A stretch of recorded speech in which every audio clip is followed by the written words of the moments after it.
Dun-dun-dun-dun. You looking for trouble? Look right in my face. Da-da-da-da. Hi guys, it's Nicole Sweet and welcome to my channel. If you're not familiar, please go ahead and go down there and subscribe to my channel. So today I'm coming up with a new series. Now I don't have a great name for it right now. It's kind of up in the air. So, you know, now taking suggestions for comments. Wink wink, nudge nudge. No, get it. Get it, guys. But for now it's going to be called SHIPspiracies. Romance Conspiracies. That's a great name, right? I'm going to start this series off right. Today we're starting out with one of my favorite ships ever. I like to call it Justney, aka Brustin, aka Justin Timberlake, and Britney Spears. I have some notes, by the way. I'm not going to be ashamed to say I'm reading them. So here's a quick recap for all you guys out there who are probably millennials and don't know anything about Justin Timberlake or Britney Spears, or at least not when they dated. And now I know it might come as a shock to some of you guys. Oh, you didn't know they dated? Isn't he married to Jessica Biel? But I actually ran into someone once in a movie theater. I'm trying to recall the actual name of the movie I was seeing at the time. I know it was a time when right across from that movie theater they were playing Justin Bieber's movie. And I think that's somehow how we got in conversation with these two girls, me and my friend, these two teenagers, and they were just blissfully unaware that Justin Timberlake and Britney Spears ever were a thing. You know what I mean? Anyway, quick recap, as I said. So the history of Justin Timberlake and Britney Spears, they actually started out as children on the Mickey Mouse Club. Basically, the Mickey Mouse Club was a show for children on the Disney Channel. It featured Ryan Gosling, Christina Aguilera, JT, Britney Spears, a bunch of other people that really aren't relevant today, but you know, the main four are now famous, so just saying. Justin Timberlake and Britney Spears met on the Mickey Mouse Club when they were just children. Now, Britney Spears and Justin Timberlake had a crush on each other starting out as children. This is very important to remember because it kind of sets the stage for the rest of their relationship. Also, I know this is one of the saddest ships I think in existence. Justney shippers have it so hard. I mean, not as hard as Larry's, okay? You know, I'm sorry, Larry's. This has got to be one tough fucking year for you guys. Hopefully you're hanging in there. Sorry about Freddie.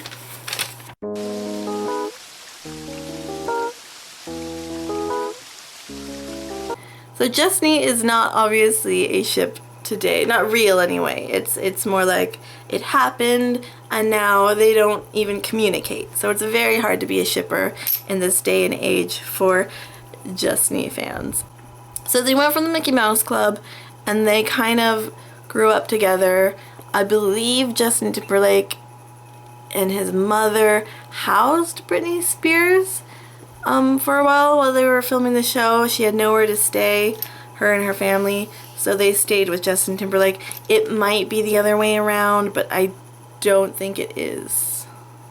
Anyway, that's kind of irrelevant, but they kind of lived together for a little bit as children. Their families did. Fast forward a few years later, Britney's becoming a thing. She's going solo. She's got a record deal. She is basically the new pop princess. Justin Timberlake is already in a band. He's in the boy band NSYNC. Everyone knows them. They're headed to the top of the fucking world. So the two of them reunite and they start dating officially in about 1999.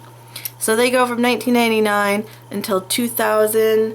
It's in my notes, you guys. Alright, so they dated from 1999 to 2002. Apparently they ended in March. I had to look this up, you guys. It's been a long time. I was really little when this happened.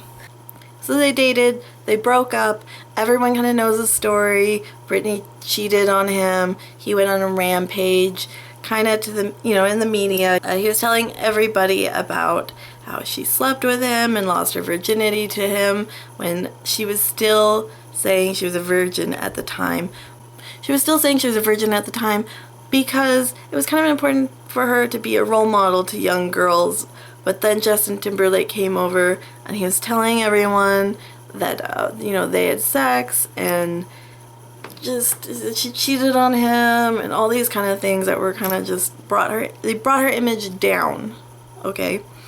And I'm not going to get into how I think that was kind of really shitty that he did that, because it wasn't really his place to say something like that for her. The general public kind of went crazy mad about it. They did not like that she was lying about things that are really, a person's sexual business is no one's business. So, mind you, he was kind of a villain in the whole thing, making her a villain in the whole thing. Anyway, the whole mess gets cleared up a little later. She goes on and marries K-Fed, they have kids. Bada bing, bada boom, they get divorced, and Justin Timberlake marries the girl he's been dating for a very long time, Jessica Biel, and they have a kid, very recently actually. Alright, history aside, let's get down to business. So Justin Timberlake and Britney Spears, they were a thing, they ended, they moved on to other people, but did you know they communicate through songs? So most of this is actually fan speculation, but on that note, I'm going to say that there's kind of some meat behind the bones here. You know what I mean? It definitely started off with a foundation that fueled the fire of this SHIPspiracy. So here we go, we're going to get into the details. This is part 1, by the way. I don't know if I'm going to cut it up, it depends on how long it's going to be. But basically this is going to be part 1. So there's going to be more after this, but I just want to talk about the songs and possibly music videos for this.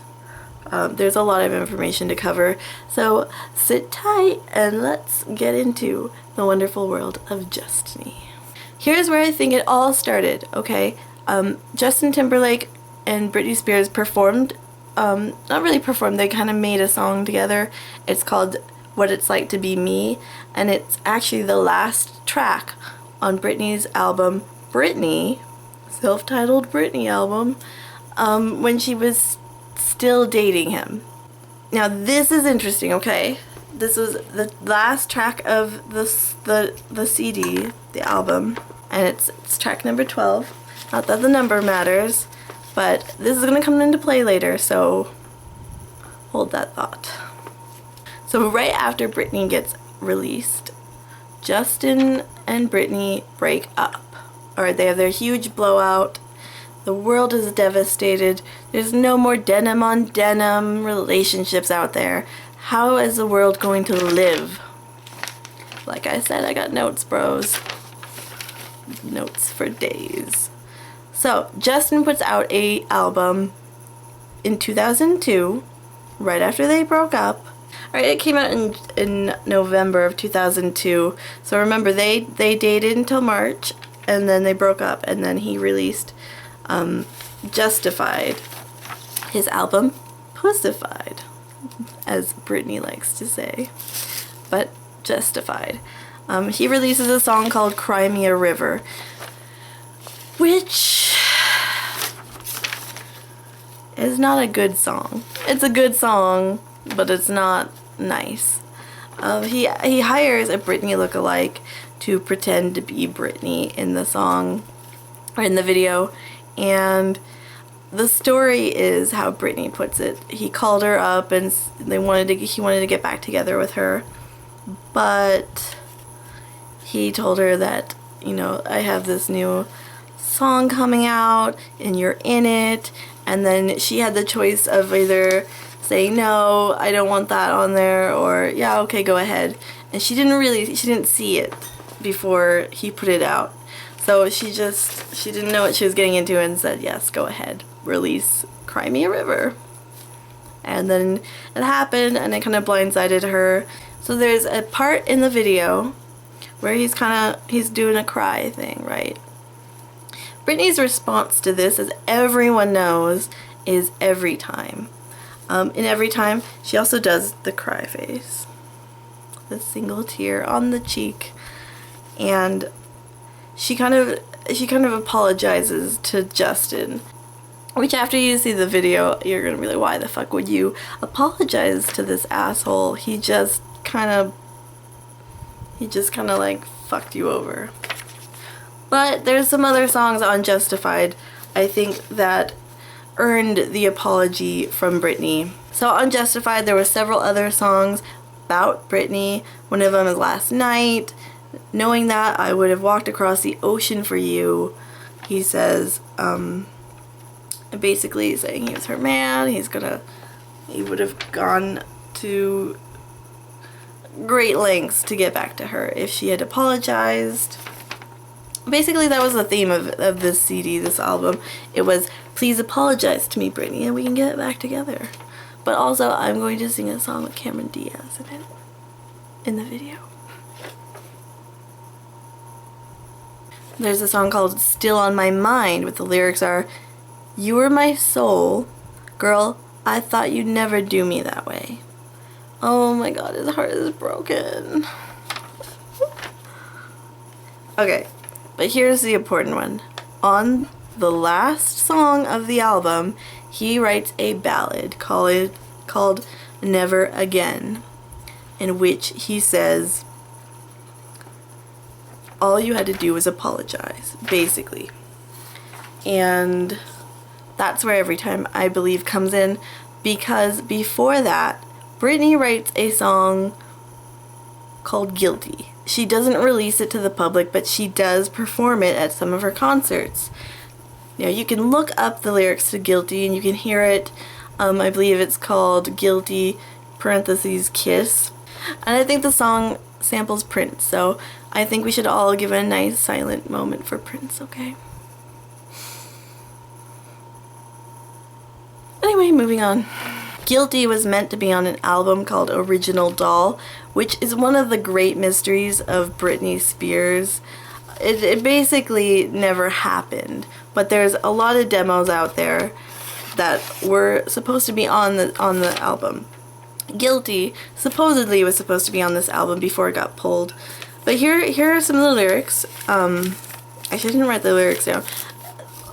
So the song alludes to being neglected, being unheard, kind of just someone in the pictures being a bad boyfriend. And he's guilty just as much as she is. In the song, though, she talks about how she just flirted with someone who gave her attention, and she didn't do anything else. Nothing worse than that.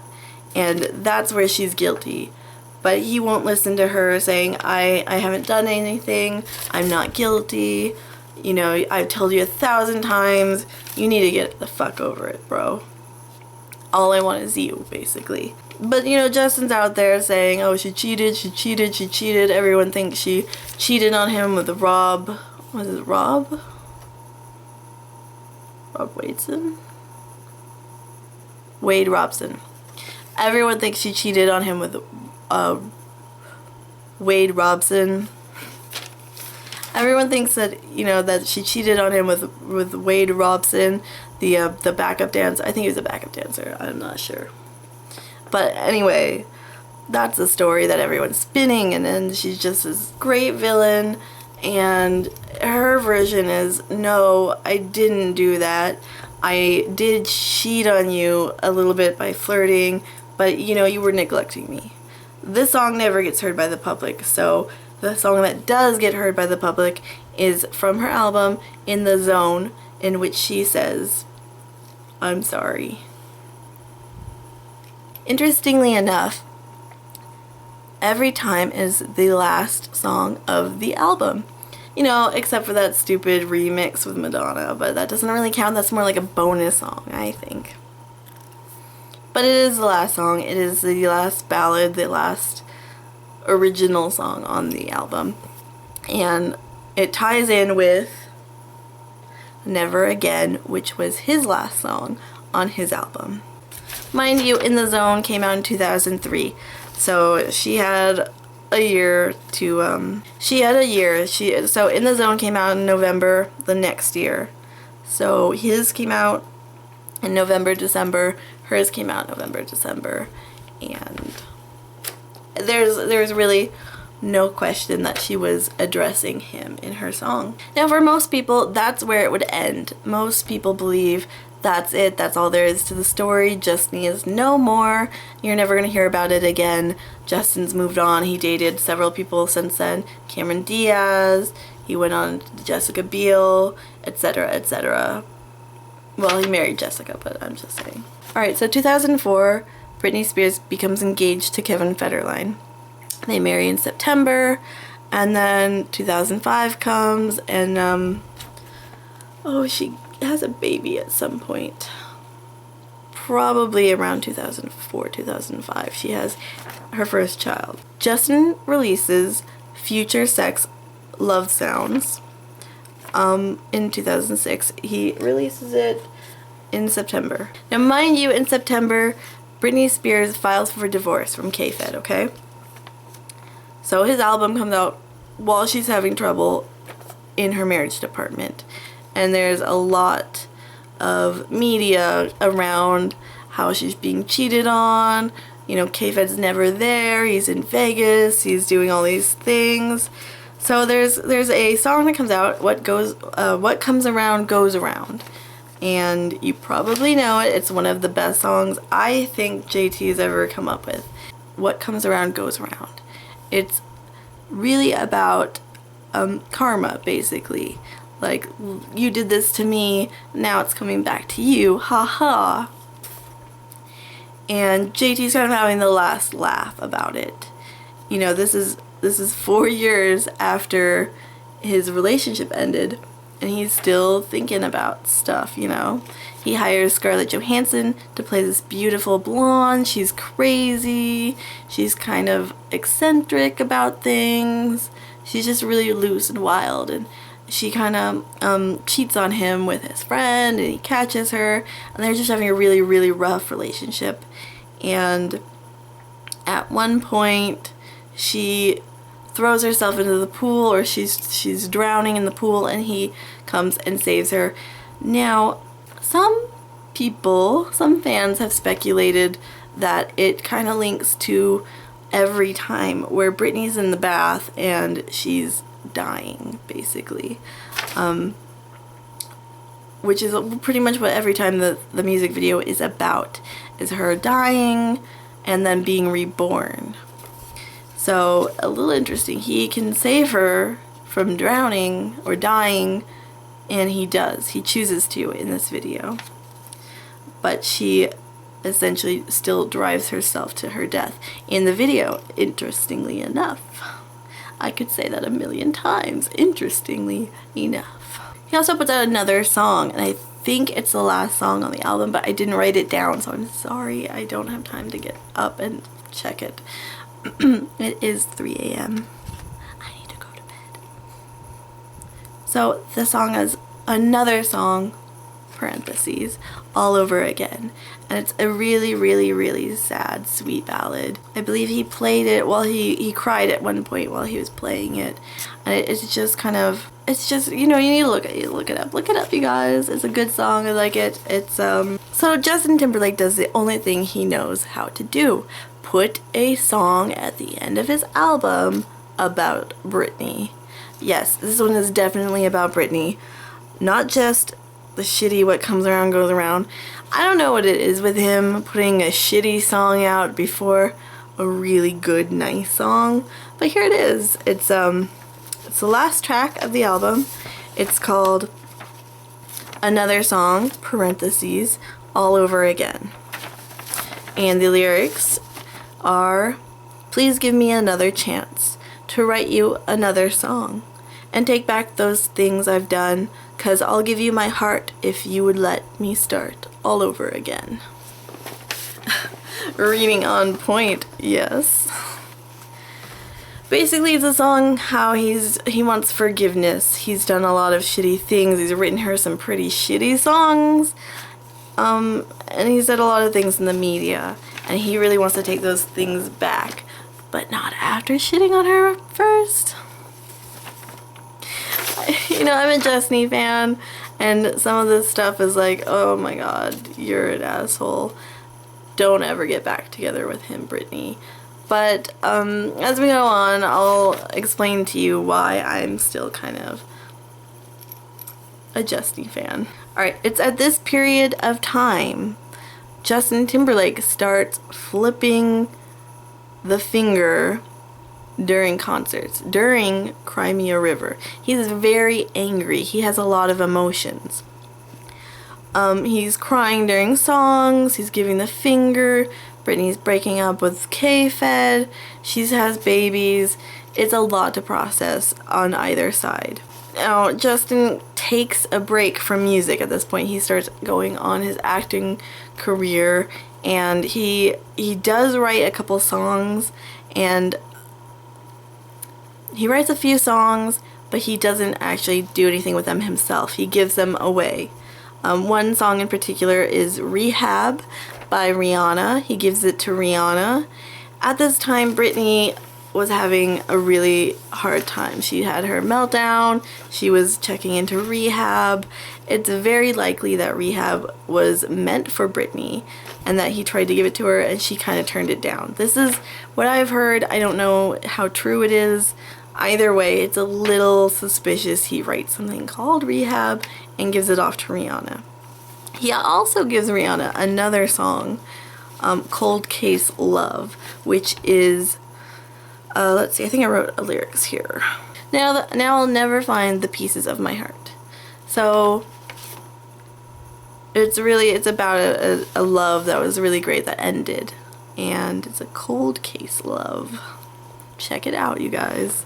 I'm not going to give away all the lyrics. There would be like so much to this video that I would just process forever. I would break my computer.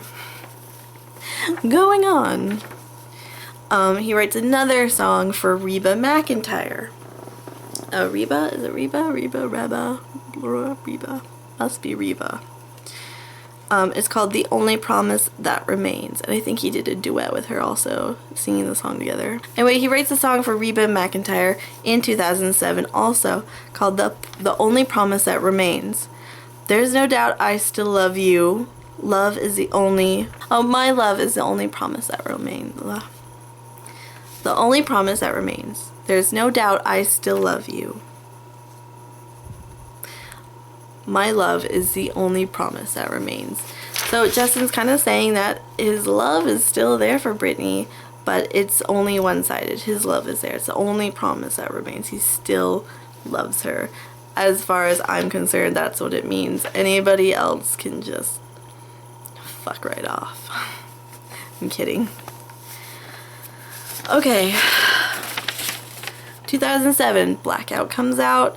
There's not really any songs on there for Justin. In fact, her last song, and this is kind of like a smack in the face, is actually Why Should I Be Sad? It's a song about Kevin Federline. If anyone's heard the song, the lyrics of the song, it's very clearly it's about K-Fed and the things that he did to her, and there's nothing about Justin. She's not thinking about Justin at this time. Circus comes out in 2008. You know, she's talking about her baby, and that's really about it. Like, it's just, there's nothing there love-wise. 2011 rolls around, and she's got Femme Fatale, which is, I believe, the first of worst albums about to come out from Britney.